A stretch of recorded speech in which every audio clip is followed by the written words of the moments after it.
Hello and welcome to episode 10 of Fire Away, Rudner Law's online Q&A show focused on the employment law issues that matter to you.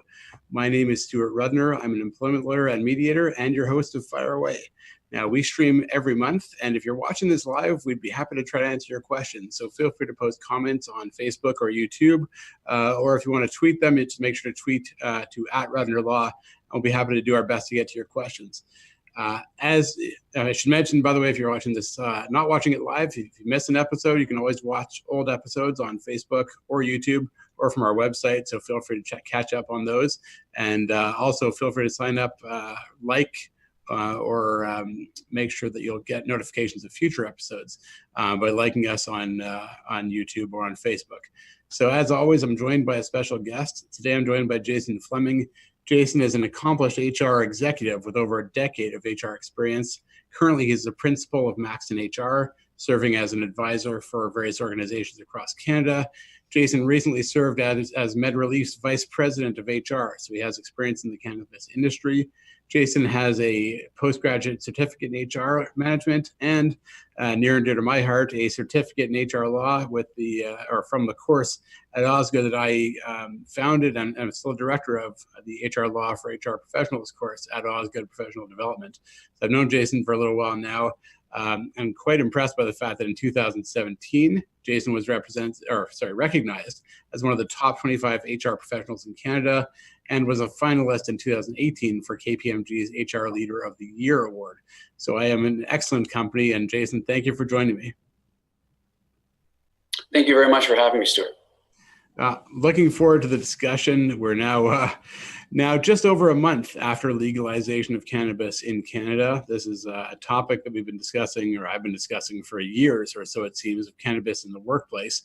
But I'm looking forward to getting your insights as to how employers, how HR departments can navigate the post-legalization landscape, what we should be doing, what are the issues, what are the concerns, how do you deal with accommodation, and particularly timely, given that there is some snow on the ground here, how do you handle holiday parties with the fact that cannabis is now legal in Canada? So a whole bunch of issues that we'll talk about. And as usual, at the very end, I'll get to offer my own opinions when I take my opportunity to fire away. So Jason, let's get right into it. Again, thank you for joining me. First of all, I think we need to provide some context for people. It's all this discussion about cannabis in the workplace, cannabis generally, what's legal, what's not legal, and most people are still thinking about smoking or vaping. But there's oils, there's edibles, there's a variety of ways that you can ingest cannabis, whether we're talking about medicinal or recreational. So the first thing I was hoping you could do is just explain what there is and what's legal and what's not. Sure. So, yeah, I think, there's a very well-documented black market that has been producing various types of products, cannabis products, for years and years now. So it can be a bit complicated for employers to understand which of those products are in fact legal versus illegal.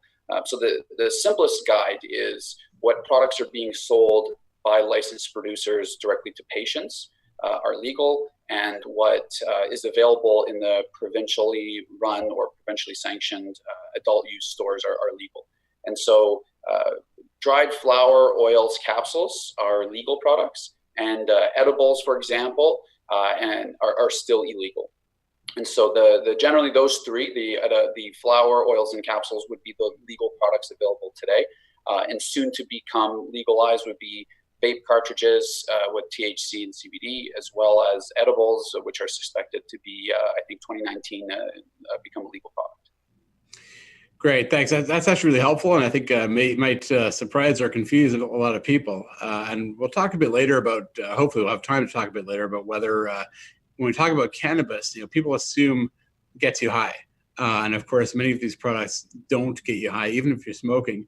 And perhaps really briefly, if you have a moment now, maybe you can explain, why that is, or what we're talking about when we talk about, cannabis getting you high, as opposed to the other components of cannabis that are, I think, more common, especially in medicinal use.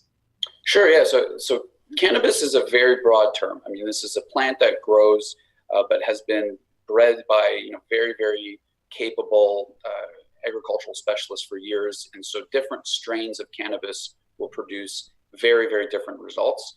As well, companies now have the ability to extract at a molecular level certain cannabinoids. And so the two most prominent are THC and CBD. THC is what gets people high. CBD does not cause psychoactive effects. So there are products that have less than 1% THC that most patients will use and not report any type of cognitive impairment whatsoever. And on the contrary, there are THC products that have 20 to 25% THC, which will cause high levels of impairment for most users.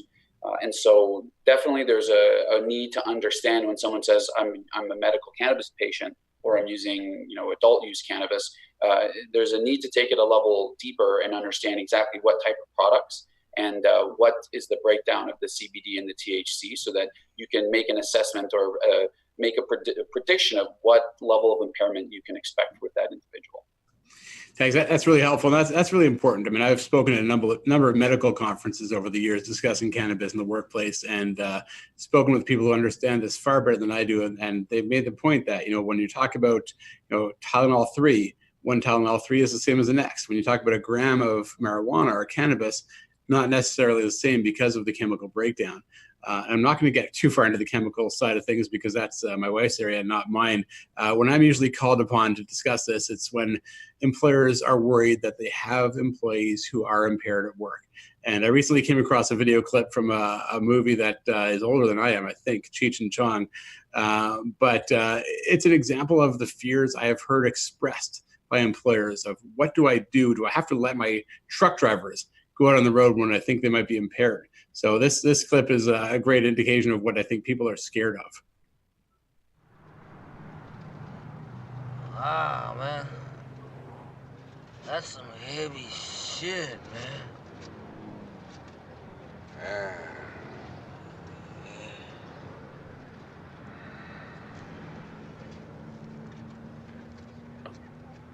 Hey, man.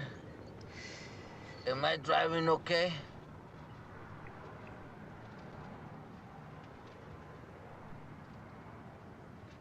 I think we're parked, man. So I think perhaps I'm dating myself because I remember watching that movie when I was a kid. And I don't think anybody at that time would have envisioned that we'd now be talking about cannabis or marijuana being legal in Canada. But here we are. And I still have employers say to me, does this whole notion of accommodation or legalization mean that I need to let my truck driver get out on the road when he's high? And I mean, the simple answer to me is no. We're going to talk about accommodation. You're never going to have to accommodate to the point where you have to let somebody who is impaired operate a forklift, let alone an 18-wheeler. But Jason, how are you either planning to deal with, or how have you dealt with scenarios where an employer suspects an employee is impaired? Yeah, so to start, I think you're 100% right when employers' fears of having to accommodate impairment are unjustified. I think that's probably the most important thing for employers to understand, is that they're not expected or required to accommodate impairment at the workplace, full stop. However, the bigger challenge is there's not a definitive impairment test as of yet. And so if an employer has concerns around impairment, the first step is to distinguish what type of employee is this. Is this someone in a safety sensitive position or a non-safety sensitive position? And if it's someone who is in a safety sensitive function, such as a truck driver, that individual likely would be someone who would be in some type of a drug testing program, be that reasonable suspicion, post-incident, post-accident, or so on. And so if a trained manager who has undergone reasonable suspicion training observes an individual in the safety sensitive function and they believe that he or she is impaired, you can order a test, and you can order, there's a number of tests. You would say urine, but there's also an oral swab test now that is being administered by a company called Driver Check that is looking for THC in saliva. So safety sensitive workers, if you're able to reasonably determine based on test results that they're impaired, you may be looking at a policy violation or are likely looking at a policy violation, and you would likely be exploring discipline. With office workers or knowledge workers, much more complicated because those individuals should not be tested for impairment. Any type of body fluids typically would not be advisable to test a knowledge worker. or a non-safety sensitive worker. So you can still go through reasonable suspicion and have an assessment done, but you wouldn't have the definitive, DNA level kind of validation that you would from other tests. So that will be potentially more complicated, and you'd look at more of the observational assessment. And for both cases, you're going to be speaking to, is the policy been violated? If so, is discipline warranted? And or what do we need to pursue in terms of accommodation? Yeah, no, that's a fair point. And so the testing you're talking about, though, because I know, for years we've been talking about testing, and the comparison has been to the breathalyzer. When you talk about alcohol, a breathalyzer shows the degree of alcohol in the bloodstream, which essentially shows impairment, with some variations, I suppose. But people have always been saying you can't measure impairment from THC. You can only measure traces in the system. Are we now beyond that point? I would say we're not. I would say there's a program called the DRE, the Drug Recognition Expert Program, that police officers have had access to for years. That is an observational assessment that has obviously a lot of time into developing its content. In that regard, you can make an observational impairment detection. But when it comes to saliva, urine, blood, with cannabis, there's still ambiguity around what is the threshold that triggers an understanding of impairment. With alcohol, it's much easier. With cannabis, we know cannabis stays in the urine for sometimes 30 days. Saliva can be a good way to test for oils or inhalation. However, with the advent of capsules, you could conceivably take 3 or 4 potent THC capsules. Then you take a saliva test, and you're not going to trigger that positive test. And so you can still have impairment an hour or two later, and you're not going to have that saliva positive. So I would say there's still ambiguity. I think we're close to finding some type of common ground with regards to the blood testing levels as well as the swab, the oral swab. But I still don't think there's that level of certainty that we see with alcohol. Yeah, and I think that's helpful, Jason. And here's the issue. I have a lot of people who say, well, there's no testing, so they just throw up their hands and say, well, there's nothing we can do. And the reality is, as I say to a lot of our clients or a lot of people at conferences, there is testing for alcohol. You have breathalyzers, but how many employers actually have a breathalyzer at work? Very few. So the reality is you're relying upon common sense. You're relying upon, as you said, observational judgment. Is the person slurring their words? Are they stumbling around? Are they acting as though they are impaired? And then the same thing would apply when we're talking about cannabis. And a lot of the time we're talking about safety sensitive, the truck driver or someone who's operating a forklift or what have you. But as you said, office workers, clerical workers, receptionists. So let's say there is a suspicion that the receptionist just came back from lunch, maybe has a bit of a smell of marijuana, maybe she's acting a little strange. What do you usually advise employers to do in that situation? So ideally, employers will have invested a nominal amount of money in a reasonable suspicion test, reasonable suspicion training for management. And so, I'd say first and foremost, having a discussion to, have a transparent discussion around, look at, you seem a bit off, is everything okay? The person may say, actually, I'm dealing with a terrible, mental health issue, and I'm using cannabis. That it's important information to see if they're willing to disclose. Alternatively, they could say, yeah, you know what, I'm on T3s. I had my wisdom teeth removed, and so I'm feeling a bit off. But I think what you're really looking to do there is give them an opportunity to say what's happening. If they are saying I'm totally fine, but they're clearly impaired, it would be advisable to have someone who's got that training on reasonable suspicion to conduct an assessment. And then, then depending on the results of that, if this person says they meet all of the criteria for being reasonably, for being impaired, then you're looking at that balance of probabilities to make a decision on, do we pursue discipline? And a lot of this will depend on the work environment. I know, many organizations are, especially if you think of the downtown core and more creative functions, cannabis impairment is very low on their list of concerns. And so if you think of more traditional, organizations like banking, insurance, and even government, I think you're going to probably see that they may be willing to take it a bit further with a knowledge worker to determine if that impairment did take place, in order to maintain that standard that they're looking to probably uphold across the organization. Yeah, you made a great point earlier about the fact that, you know, the standard here is balance of probabilities. This is not a criminal trial. It's not proof beyond a reasonable doubt. So it comes down really to common sense. It comes down to, you know, does it seem to be more likely than not this person is impaired? And one of the things that I often tell our clients is, look, if you are concerned and you honestly and in good faith believe that the person is impaired and you send them home as a result, you're not going to be penalized as long as you're acting in good faith and had a reasonable basis. You don't have to prove it beyond a reasonable doubt. So I've dealt with that situation several times, and not just, you know, since legalization, but several times over several years now, where a client has called me and said, we think somebody is impaired. Usually it's from alcohol, but it's also just been, you know, we're not sure why, but they're just acting strangely. Nothing wrong with sending them home if you have a legitimate or a reasonable basis for doing so. Now, have you had experiences like that? I've had, yes, definitely. I mean, I've had over a decade in HR, and I've had some very challenging situations involving safety-sensitive workers who were impaired, alcohol impairment in the workplace, conducting, you know, or performing very, very dangerous tasks. And so in that case, you know, I've had to go down the path of, you know, removing the person from the environment, having them undergo testing, and then having a toxicologist interpret test results, and then ultimately make the, you know, the difficult decision to terminate employment because someone was so, you know, putting so many people at risk, conducting their safety-sensitive duties while impaired. I've also had people who, you know, are in knowledge jobs that, you know, were you know, habitual cannabis users, you know, who you speak to them after there's some suspicion around impairment, and you know one could argue these people may function better if they're using cannabis in a knowledge type function, especially, you know, cannabis has been prescribed to treat ADD, for example.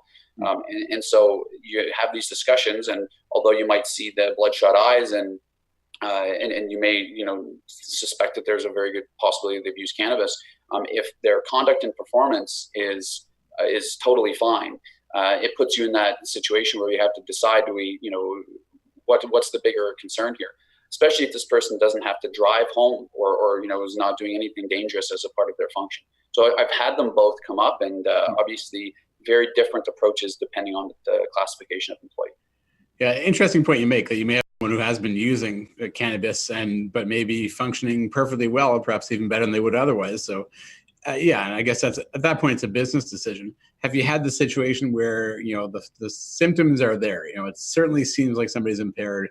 You have someone sit down with them, confront them. They adamantly deny it. They basically say, I've not had a drink, I've not had any cannabis, I've not had anything, I'm fine. But you're convinced that they are impaired. Have you had to deal with that type of situation? For safety-sensitive workers, yes, but not for the non-safety sensitive. Right, which is even more of a concern, I think. That's when you're talking about the safety sensitive. Yeah. And in those situations, have you sent them home anyways? For the safety sensitive workers, we sent them for testing. And, you know, we the reasonable suspicion, you know, trained manager conducted that assessment and said, you know, I see all the signs, and that person was sent in. And out of curiosity, in those cases, the testing showed that they were impaired? They did, yes. In that particular case, that was alcohol impairment, and that was what was actually interesting about that is they had the bloodshot eyes. There was an odor of alcohol on their breath, but the level of alcohol was below the legal limit when they actually took the test, which was in the afternoon. However, based on the discussion with the employee, they stopped drinking at about 1 a.m., started their shift at 7.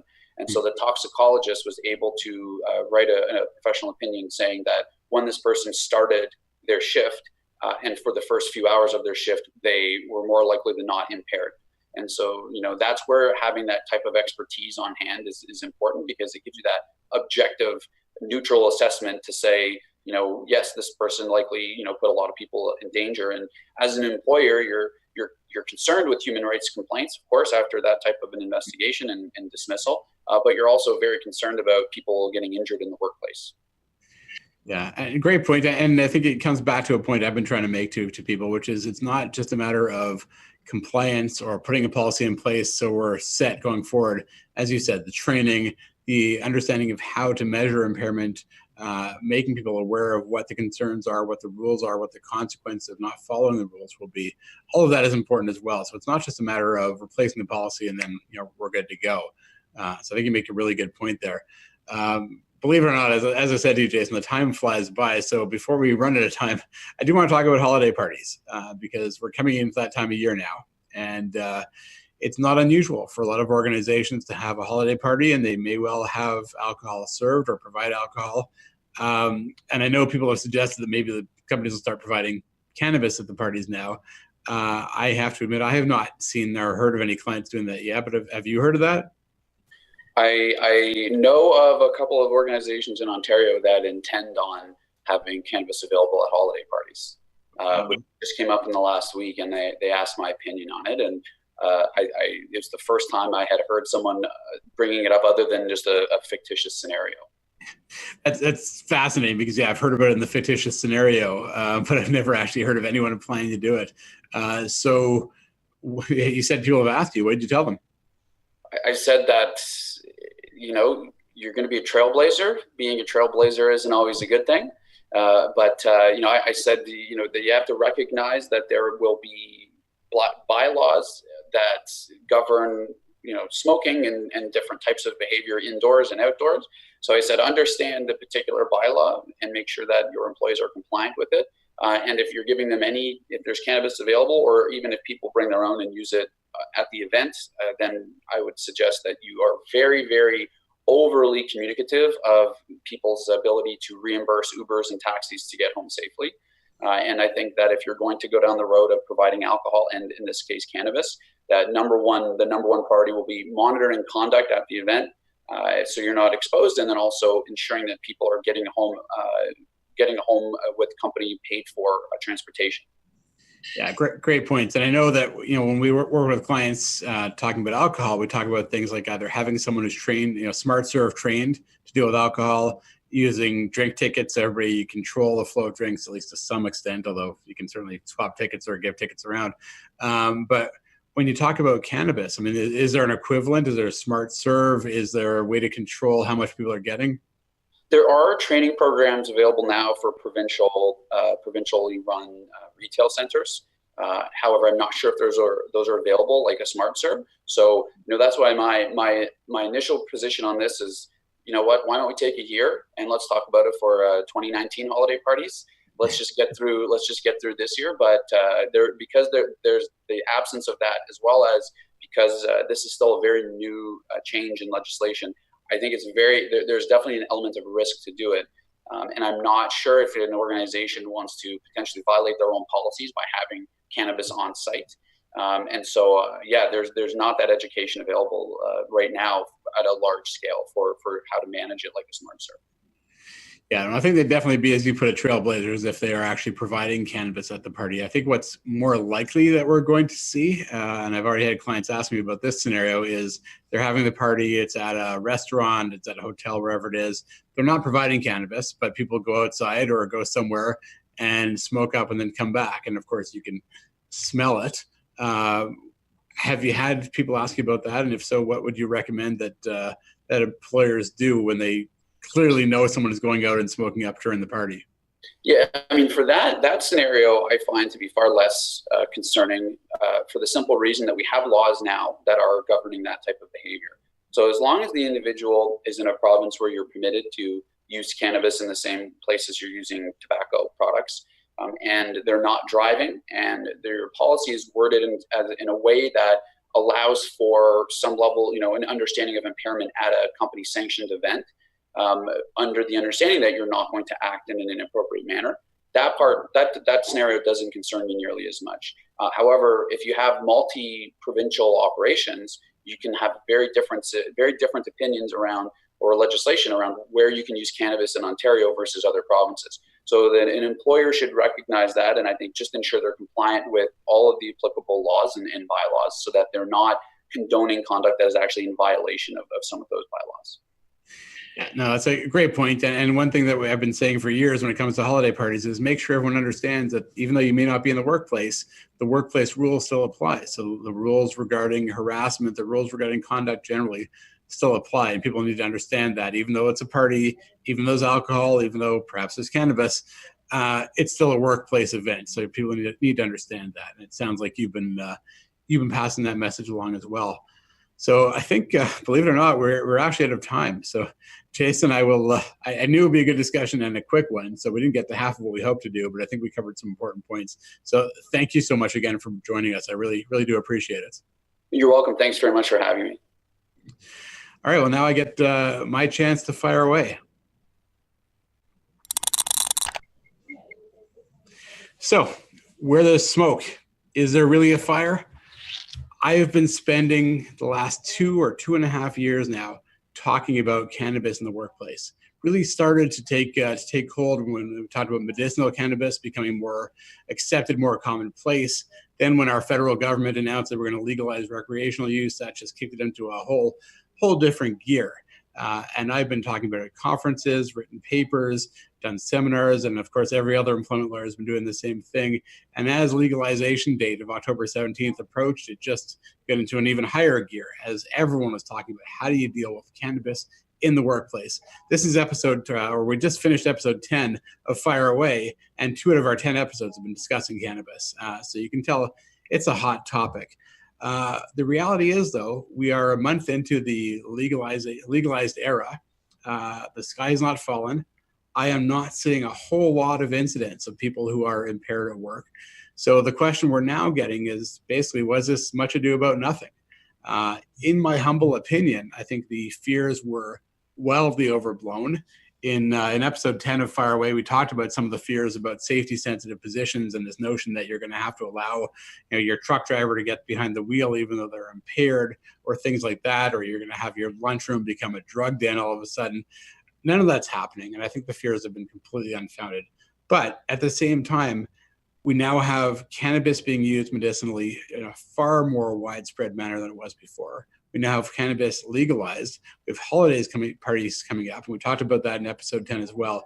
Holiday parties where some avant-garde employers might actually provide cannabis, but even if they're not, you're going to have people who will sneak out and perhaps go and smoke a joint and then come back to the party. And employers are going to be dealing with cannabis more and more often. So the reality is all of this is a great opportunity to remind employers that you need to deal with the situation by having a policy in place. So I want to talk about a few misconceptions, a few key points that people should remember when we talk about cannabis in the workplace, bearing in mind that realistically it's not as big a concern as many people believed. First of all, contrary to popular belief, you do not need to have a cannabis policy. What you need to have is a really well-written drug and alcohol policy that addresses issues of drugs and alcohol generally in the workplace. And the first question I usually get is, can't we just have a one-liner, a one-sentence policy which says, essentially, thou shalt not consume or be impaired by drugs or alcohol at work? Reality is that's a good starting point, but that's not the end of the story. It doesn't take into account human rights issues, addiction, accommodation. It also doesn't take into account the fact that some workers actually will be using alcohol and perhaps even cannabis in the context of their duties. And the best example of that is sales workers. So if you have salespeople who are employed to wine and dine your clients, and yet you have a policy which says you cannot consume alcohol while you're in the course of your duties, you are essentially paying them to breach your policy every single day. And of course, if your practice doesn't comply with your policy, your practice becomes your policy. So it's critical that your practices reflect reality, which is the next point I often make. One size does not fit all. You can have a policy which says that for the vast majority of employees, no alcohol at work, no cannabis at work, but sales employees may be permitted to have alcohol. I'm not sure if you want to go as far as allowing them to go smoke up with a client, but over time, I'm sure we're going to see situations like that as well. The reality is one size does not fit all. So tailor your policy to your organization, to the different roles that you have in the organization. Another important point to make is that medicinal cannabis is not, it's very similar to other medications. So I've had a lot of employer clients who have been up in arms because now we have medicinal cannabis, and what's going to happen? People get a prescription, they're going to come to work high, and we have nothing we can do about it. The reality is you probably already have employees who are using codeine or Oxycontin or NyQuil for that matter, and they're already coming to work high, or impaired, I should say. and you're not even concerned about it. So have a policy which addresses not cannabis, but any prescription medication, and requires that employers make you aware of any such prescriptions so that you will know whether there's any need to accommodate or not. And the reality is you can have a policy which says, if you have a prescription for medication that could cause impairment, you need to make the employer aware of it. There's nothing wrong with having a policy like that.